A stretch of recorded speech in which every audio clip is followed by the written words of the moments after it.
फिरत स्नेह मगन सुख अपने, नाम प्रसाद सोच नहीं सपने।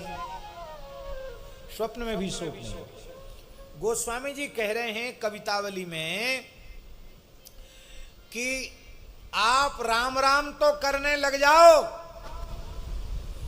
तो प्रारब्ध के अनुसार जो आपके जीवन में शोक आ रहा है उस शोक को शोक हो जाएगा। आप समझे हमारी बात? नहीं समझे?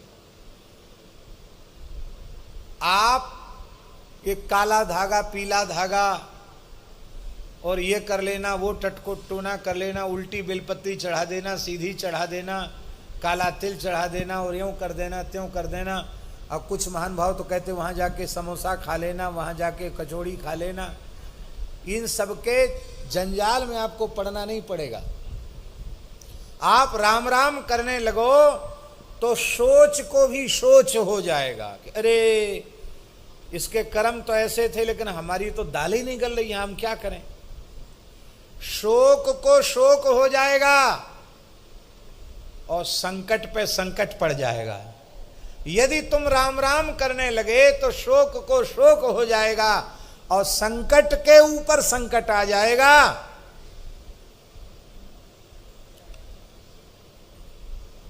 और क्या होगा? जरत प्रभाव नाम ललित ललाम को, सोच संकटनि सोच, सोच और संकटों को सोच हो जाएगा, उन पर संकट पड़ जाएगा। संकट परत जर जरत प्रभाव नाम ललित ललाम को, नाम का ललित प्रभाव ऐसा है कि जो दहन कर्मा अग्नि है वो भी चंदन के जैसी शीतल हो जाएगी और डूबती हुई तुम्हारी नौका, भव मझधार में भव सिंधु में डूबती हुई तुम्हारी नौका वो उछर जाएगी और उछर ही नहीं जाएगी, किनारे लग जाएगी। किनारा कौन है? श्री नित्य गोलोक, श्री नित्य वैकुंठ, श्री नित्य साकेत, यही किनारा है। श्रीधाम वृंदावन यही किनारा है। वहां तुम्हारी नौका लग जाएगी, तुम्हारी सारी बात समझ जाएगी, तुम्हारी बिगड़ी एक पल में बन जाएगी। बस तुम ईमानदारी से, अनन्य निष्ठा से, समर्पित भाव से केवल और केवल नाम का आश्रय लो। कहते हैं ललित ललाम, ऐसा अत्यंत ललित सुंदर और श्रेष्ठ श्री राम नाम, उसका ऐसा प्रभाव है। और कितनी बात, होत विधि दाहिनो स्वभाव विधि बाम को। कहते क्या करें, हमारे लिए तो विधाता ही उल्टे हो गए। कहते ना विधाता हमारे लिए उल्टा हो गया। कहते उल्टा विधाता सूधा हो जाएगा। तुम राम राम तो करो। परम सिद्धे पूज्य श्री राधा बाबा की एक वाणी है, नारायण भैया सुनाते थे कि बाबा कहते थे कि जो भगवत शरणागत होकर नाम का आश्रय लेते हैं, पूज्य श्री राधा बाबा के वचन है, भगवत शरणापन्न होकर जो नाम का आश्रय लेते हैं उनके अनुकूल तो अनुकूल प्रारब्ध है ही, अनुकूल प्रारब्ध उनके परम अनुकूल हो जाता, क्योंकि अनुकूलता में उनका भजन बढ़ता है और उनके जीवन में आई हुई प्रारब्ध कर्म के अनुसार जो प्रतिकूलता आई है वो प्रतिकूलता भी प्रतिकूलता नहीं रहती, वो भी अनुकूलता बन जाती है। अनुकूल तो अनुकूल है, ये प्रतिकूल भी अनुकूल हो जाता है।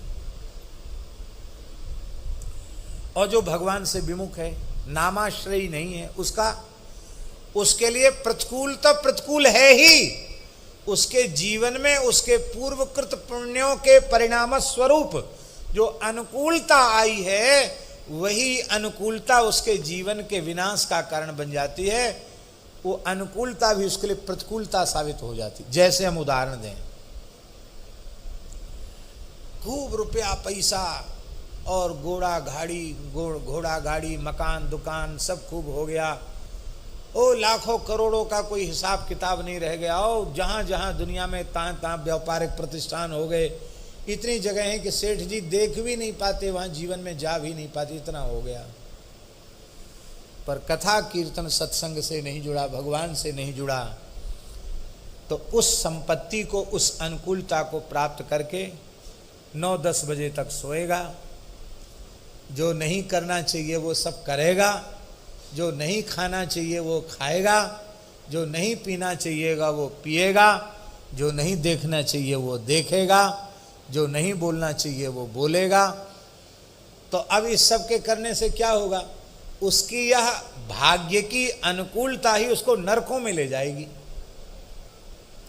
और भगवान के भक्त के अनुकूल परिस्थिति आ गई तो बोले खूब भंडारा करो, खूब साधु सेवा करो, खूब कथा कीर्तन कराओ, खूब यज्ञ कराओ, खूब गौशाला बनाओ, खूब चारा दो गौशालाओं में। अब ठाकुर जी ने खूब दिया है करने के लिए, तो खूब खुले हाथ करो। तो भजन बढ़ा कि नहीं बढ़ा? पुण्य बढ़ा कि नहीं बढ़ा? उत्तम उपयोग उसने अनुकूल परिस्थिति में किया। अब प्रतिकूलता आई तो एक साथ व्यापार में घाटा हो गया, नौकरी से निकाल दिया, घर में झगड़ा हो गया, और सब तरह से आफत ही आफत आ गई। वो किसी रेल की पटरी पे जाके नहीं सोएगा, वो किसी नदी तालाब में कूद के आत्महत्या नहीं करेगा, वो सब छोड़ के कहेगा भैया सब देख लिया, भगवान ने बड़ी दया की, अब चल वृंदावन धाम, रटेंगे राधा राधा नाम, ओढ़ के कामरकारी और जपेंगे कुंज बिहारी। बस बोले चल, अब प्रतिकूलता आई, सब छोड़ के वृंदावन आ गए, यहाँ खूब भजन करने लग गए। तो अब बताओ, अब भजन करने लगे तो वो प्रतिकूलता क्या बुरी हुई? बोलो है? आई तो प्रतिकूलता, सब छूट गया, बिछो हो गया, आके सेवा करने लग गए, कथा कीर्तन में आ गए, धामवास मिल गया। तो हानि हुई कि लाभ? क्या हुआ? लाभ हुआ। प्रतिकूलता भी अनुकूलता।